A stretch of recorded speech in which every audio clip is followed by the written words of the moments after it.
Hello everyone. आज के इस वीडियो में हम द हिंदू एडिटोरियल का एक आर्टिकल कवर करने जा रहे हैं। इस आर्टिकल की जो हेडिंग है वो है नो क्विक फिक्स, यानी कि कोई भी हमारे पास क्विक सोल्यूशन नहीं है, कोई भी फिक्स सोल्यूशन नहीं है इस समय के लिए। ये बात बोली जा रही है on the state of medical education in India.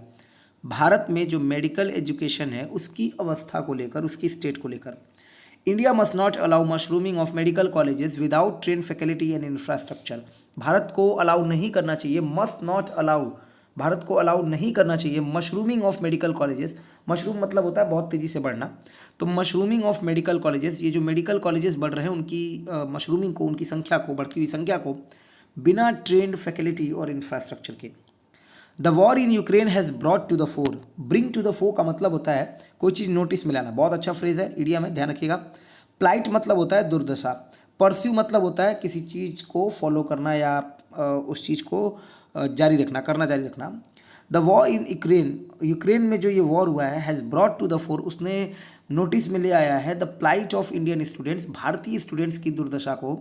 Many of them, उनमें से बहुत सारे जो कि मेडिसिन को फॉलो कर रहे हैं, यानी कि मेडिसिन की पढ़ाई कर रहे हैं, परसू कर रहे हैं। अमिडिस द टर्मोइल, ये जो टर्मोइल रहा है, ये जो उथल पुथल रहा है, इन सब के बीच प्राइम मिनिस्टर नरेंद्र मोदी जो हमारे प्रधानमंत्री हैं, एक webinar at a webinar on the union budget announcement, union budget के अनाउंसमेंट के दौरान ऑन द हेल्थ सेक्टर पे स्टेटेड, उन्होंने स्टेट किया। तो देखिए, इसको समझने के लिए ऐसे समझिए, अमिडिस द टर्मोइल, ये जो टर्मोइल रहा है, ये जो उथल पुथल रहा है, इन सब के बीच प्राइम मिनिस्टर नरेंद्र मोदी, अब ये हमारा सब्जेक्ट है प्राइम मिनिस्टर नरेंद्र मोदी, फिर कॉमा करके फिर से कुछ एक्स्ट्रा बातें बोली जा रही हैं। एक वेबिनार हुआ था यूनियन बजट अनाउंसमेंट को लेकर हेल्थ सेक्टर के ऊपर, उसमें उन्होंने स्टेट किया, कहा that many young Indians were going to small countries of the world for medical education, कि बहुत सारे ये जो यंग इंडियंस हैं वो जा रहे हैं स्मॉल कंट्रीज में वर्ल्ड के मेडिकल एजुकेशन की पढ़ाई को लेकर। एंड देयरफॉर, इसलिए the private sector should be encouraged, ये जो प्राइवेट सेक्टर है उनको इनकरेज किया जाना चाहिए। मॉडल का पैसिव है, model plus V1 active voice होता है, model plus B plus V3 passive voice होता है। Along with cooperation from state, और इसके साथ साथ स्टेट का भी कोऑपरेशन होना चाहिए, to set up more medical colleges and hospitals locally so that such aspirants remain in India. तो इस तरह के और भी मेडिकल कॉलेजेस और हॉस्पिटल्स जो है लोकली सेट किए जाने चाहिए, ताकि इस तरह के जो एस्पिरेंट्स हैं वो भारत में ही बने रहें, they should remain in India. उनकी जो टिप्पणी रही है, his remarks are well meaning, वो काफ़ी अच्छे से समझ में आ रही होगी। But the dynamics of India's medical education system, लेकिन जो भारत के मेडिकल एजुकेशन सिस्टम की डायनेमिक्स रही है, यानी कि जो उसकी गतिविधि, यानी कि जो उसका व्यवहार रहा है, जो उसका तरीका रहा है, आर कॉम्प्लेक्स, वो बड़ा जटिल रहा है। आप देखिए यहाँ पे आर लिखा गया है, जबकि आगे आपके मेडिकल एजुकेशन सिस्टम लिखा गया है, क्योंकि इसका सब्जेक्ट डायनामिक्स है, ऑफ प्रिपोजिशन है, उसके बाद सारी चीज़ें ऑफ की ऑब्जेक्ट बन गई, तो डायनामिक्स हमारा subject, plural subject plural verb. जो उनके रिमार्क्स रहे हैं, his remarks are well meaning, वो काफ़ी अच्छे से समझ में आ रहा होगा। वेल मीनिंग रहा है, उसका मतलब समझ में आ रहा है, लेकिन जो डायनेमिक्स रहा है, जो गतिविधि, जो एक तौर तरीका रहा है भारतीय मेडिकल एजुकेशन सिस्टम का, वो बड़ा जटिल रहा है।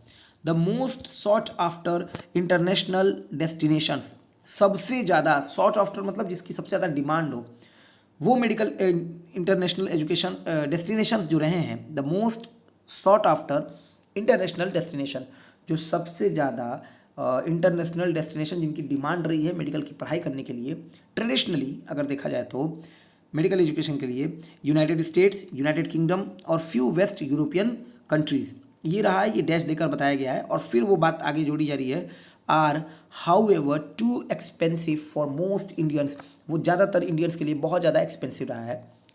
In the last few decades, लेकिन पिछले कुछ दशकों में Russia, China countries larger then India and Ukraine one of Europe's largest countries with their historical commitment to public health care have been able to offer more affordable yet quality education। अब देखिए, ये जो countries रही हैं, United kingdom, United states और कुछ few waste European countries जो रही हैं, वो काफ़ी एक्सपेंसिव रही हैं भारतीयों के लिए। लेकिन पिछले कुछ दशकों में रशिया, चाइना और ये जो यूक्रेन रहा है ना, China countries larger than than India, और यूक्रेन यूरोप की लार्जेस्ट कंट्री में से एक। अपने इस कमिटमेंट, हिस्टोरिकल कमिटमेंट के साथ पब्लिक हेल्थ केयर के लिए जो उनका रहा है कमिटमेंट, उसके साथ इन्होंने ऑफर किया अफोर्डेबल मतलब जितना एफोर्ड किया जा सके, येट क्वालिटी एजुकेशन, और उनकी एजुकेशन भी रही है वो क्वालिटी वाली रही है। इंडिया की जो ह्यूज पॉपुलेशन रही है, India's huge population still continues to be predominantly rural. वो अभी भी पूरी तरीके से बहुत ज़्यादा जो प्रीडोमिनेंटली कह सकते हो कि बहुत ज़्यादा प्रभावी तौर पे रूरल रही है। But most of the train medical doctors, paramedics and nurses gravitate toward cities for well known reason.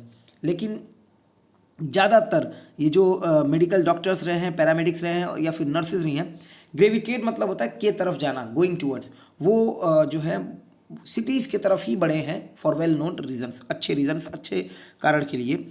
The very nature of medical education and empirical field require significant infrastructure. ये जो मेडिकल एजुकेशन का एकदम जो nature जिसकी हम बात कर रहे हैं, द वेरी नेचर, जिस नेचर की हम बात कर रहे हैं इस मेडिकल एजुकेशन के, एन इम्पीरिकल फील्ड, इम्पीरिकल मतलब जो प्रैक्टिकल फील्ड रहा है, जिसमें मतलब थ्योरी से काम नहीं चलेगा, इसमें प्रैक्टिकल बहुत चाहिए होता है, that is called empirical field. ये रिक्वायर करता है, इसको ज़रूरत है बहुत ही सिग्निफिकेंट, बहुत ही महत्वपूर्ण इंफ्रास्ट्रक्चर की, और वो है land, equipment, train faculty at the post graduate level, all of which are in short supply and uneven in their spread, जिसकी मतलब बहुत कमी रही है इंडिया में। Without correcting these deficiency, without preposition है, हमें नाउन चाहिए, करेक्ट वर्ब है, आईएनजी फॉर्म बना के, जीरन बना के नाउन बना दिया। Without correcting these deficiency, deficiency मतलब कमी होता है आपके अंदर किसी बोलते हैं कि विटामिन की कमी की वजह से, विटामिन डेफिशिएंसी की वजह से आपको ये बीमारी हो गई है, तो वहाँ पे आपको ध्यान रखना है। Without correcting these deficiency India cannot expect to dramatically increase the availability of medical personnel. अगर ये सारी जो कमियां हैं इनको करेक्ट नहीं किया जाएगा तो भारत ये उम्मीद कर ही नहीं सकता कि बहुत नाटकीय ढंग से, ड्रामेटिकली मतलब बहुत नाटकीय ढंग से, मतलब बहुत तेज़ी से इंक्रीज हो जाए ये जो उपलब्धता रही है मेडिकल पर्सनल की, उसमें। The government needs to make health care the centre piece of its economic rebuilding. जो सरकार है उसको ज़रूरत है, the government needs to make health care, कि वो बनाए हेल्थ केयर को सेंटर पीस अपने इकोनॉमिक रीबिल्डिंग में। तो ये आज का एक छोटा सा सेशन था, आई होप कि आपको अच्छा लगा होगा। वीडियो अच्छा लगा तो वीडियो शेयर कर दीजिएगा। आज के लिए इतना ही है, फिर नेक्स्ट सेशन में मिलेंगे अगले एडिटोरियल के साथ, कोई और एडिटोरियल के साथ। तब तक के लिए अपना ध्यान रखिएगा। आप सभी लोगों को बहुत बहुत धन्यवाद, थैंक यू।